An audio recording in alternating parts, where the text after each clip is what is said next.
తాజా 30 డిస్కో శాంతి ఒకప్పుడు దక్షిణాది భాషలతో పాటు హిందీలో కూడా ఒక వెలుగు వెలిగింది. ఈమె తమిళ నటి.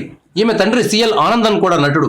అసలు పేరు శాంతికగా డిస్కో శాంతిగా పాపులర్ అయింది. వ్యాంపు క్యారెక్టర్లు, ఐటమ్ సాంగ్లు చేయడంలో మంచి పేరు తెచ్చుకుంది.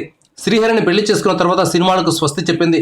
శ్రీహరి కాళేయ సమస్యతో బాధపడుతూ కన్నుమూయడంతో డిస్కో శాంతి తీవ్ర మనోవేదనకు లోనైంది.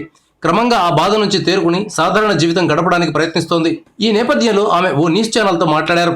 1992లో వచ్చిన చిరంజీవి బ్లాక్ బస్టర్ మూవీ షూటింగ్లో జరిగిన సంఘటనను వివరించింది. ఘరణ మొగుడులో డిస్కో శాంతి చేసిన బంగారు కోడిపెట్ట వచ్చేనండి సాంగ్ ఎంత పెద్ద హిట్ అయిందో అందరికీ తెలిసిందే. ఈ పాటను వైజాగ్లో చిత్రీకరిస్తున్న సమయంలో అనూహ్యమైన సంఘటన జరిగింది. డిస్కో శాంతి ఆరెంజ్ కలర్ స్కర్ట్లో ఉంది.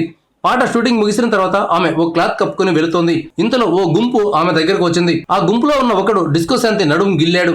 ఇంతే ఆమె శివంగి అవతారం ఎత్తింది. వాడి చేయి పట్టుకుని ఎడాపెడా వాయించేసింది. కింద పడేసి కాళ్ళతో తొక్కేసింది. ఈ దృశ్యాన్ని చూసిన చిరంజీవి, రాఘవేంద్రరావు పరుగున వచ్చి ఆమెను పక్కకు లాక్కెళ్లారు. తన కోపాన్ని చూసి హీరో, డైరెక్టర్ ఆశ్చర్యపోయారని డిస్కో శాంతి వివరించారు.